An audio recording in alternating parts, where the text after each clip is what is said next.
Nigeria, Brazil और Guana के दौरे पर रवाना हो गए हैं। ब्राजील में आयोजित G20 समिट में लेंगे हिस्सा। रक्षा मंत्री राजनाथ सिंह ने मुंबई में एक जनसभा को संबोधित किया। उन्होंने कहा, पीएम मोदी ने रूस और यूक्रेन के राष्ट्रपति से बात करके 4.5 घंटे युद्ध रुकवाया। राजनाथ सिंह ने राहुल गांधी से सवाल पूछा, जाति जनगणना करवा कर करोगे क्या? गुमराह करने की राजनीति नहीं होनी चाहिए। महाराष्ट्र के शिरडी में प्रियंका गांधी ने जनसभा को संबोधित किया। पीएम मोदी और गृह मंत्री को जाति जनगणना कराने की चुनौती दी। राहुल गांधी ने पीएम मोदी पर साधा निशाना, कहा वो भी अमेरिकी राष्ट्रपति जो बाइडेन की तरह भूलने लगे हैं। महाराष्ट्र के अमरावती में राहुल गांधी ने रैली को संबोधित किया। बोले, महाराष्ट्र में चोरी की हुई सरकार चल रही है। पीएम मोदी सिर्फ अपने उद्योगपति मित्रों को फायदा पहुंचा रहे हैं। राहुल गांधी ने पीएम मोदी पर साधा निशाना। बोले, हम कहते हैं देश संविधान से चलेगा, प्रधानमंत्री कहते हैं ये खोखली किताब है।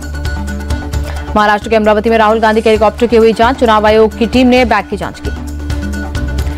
कांग्रेस ने चुनाव आयोग के एक्शन पर उठाए सवाल, कहा पीएम मोदी के बैग की चुनाव अधिकारी क्यों नहीं कर रहे जांच। ठाणे में केंद्रीय मंत्री गजेंद्र सिंह शेखावत ने कांग्रेस पर साधा निशाना, कहा कि कांग्रेस को पता है वो सत्ता में नहीं आएगी, फिर भी झूठे वादे कर रही है।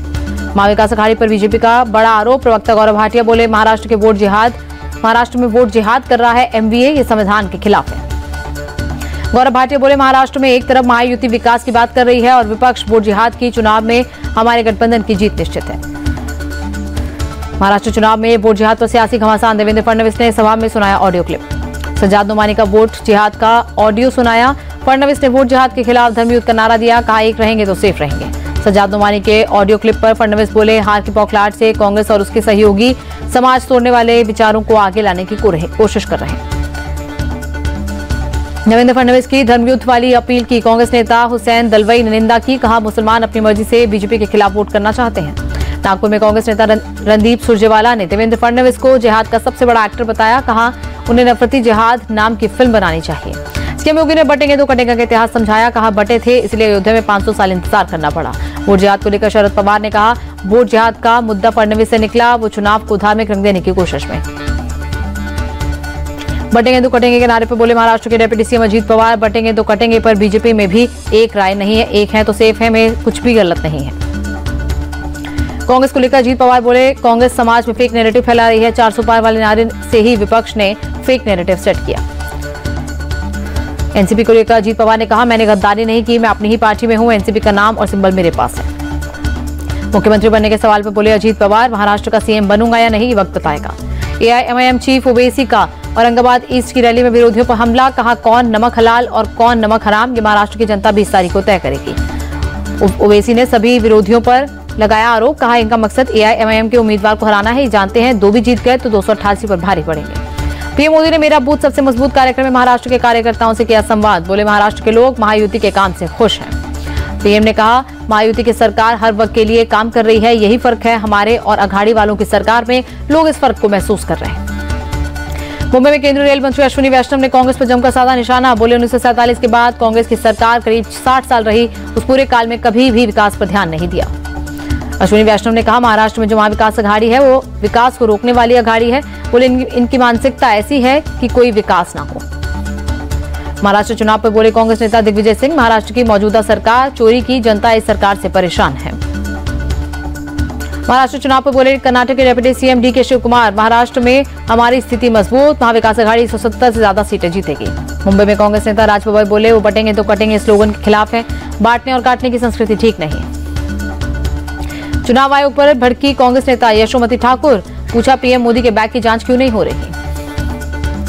दुमका में गृह मंत्री अमित शाह ने चुनावी सभा को किया संबोधित, सरकार बनने पर घुसपैठियों को निकालने का वादा किया। अमित शाह ने सीएम सोरेन की कार्यशैली पर सवाल उठाए, कहा कि वे रोटी बेटी और माटी की रक्षा नहीं कर सकते। जामताड़ा में कांग्रेस चीफ मल्लिकार्जुन खड़गे ने जनसभा को किया संबोधित, कहा बीजेपी झारखंड के संसाधनों को लूटना चाहती है। पीडीपी चीफ महबूबा मुफ्ती का कांग्रेस और एनसी से सवाल, अनुच्छेद 370 पर नई सरकार अपना रुख साफ करे। जम्मू कश्मीर की जनता को एनसी चीफ फारूक अब्दुल्ला ने भरोसा दिया, कहा स्टेटहुड का दर्जा हम लेकर रहेंगे।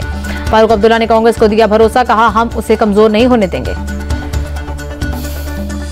बटेंगे तो कटेंगे स्लोगन को फारूक अब्दुल्ला ने बताया गलत, पूछा क्या हम एक नहीं हैं। पटना के दानापुर में सेना भर्ती के लिए भारी भीड़, दौड़ के लिए मौका नहीं मिलने पर युवकों का हंगामा।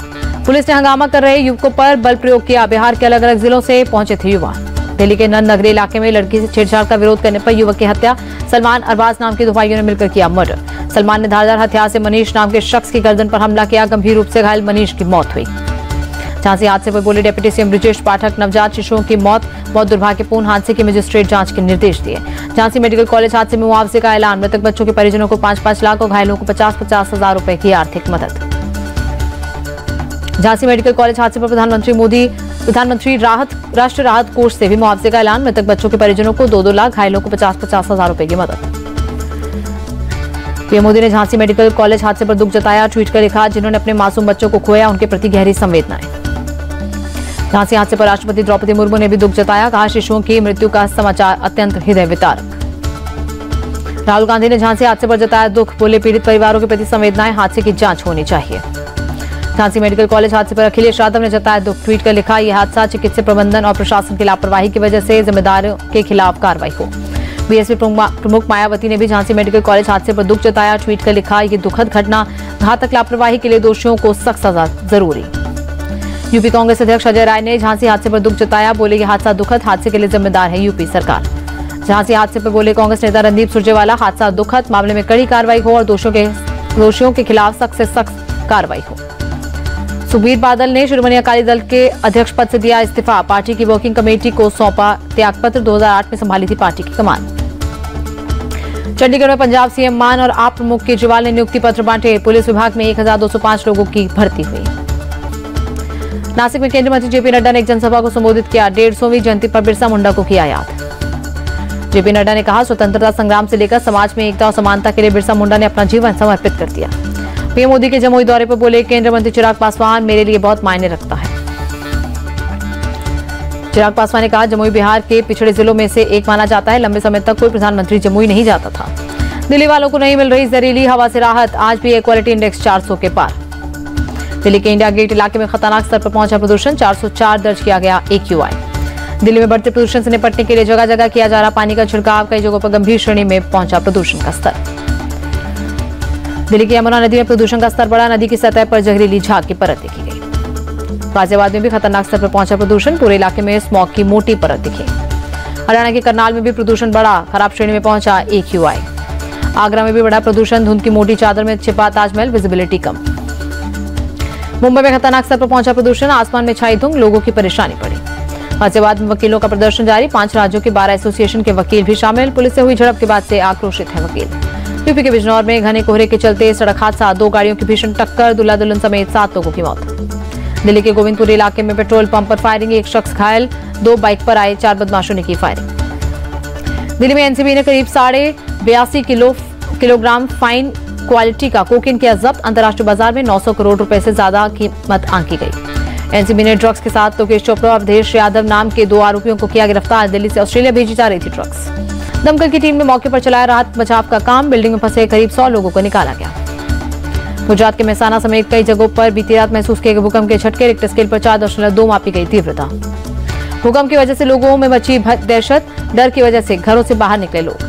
ट्रेन और ट्रेन की पटरी पर रील बनाने पर होगा केस दर्ज, रेलवे बोर्ड ने सभी जोन के लिए निर्देश जारी किया।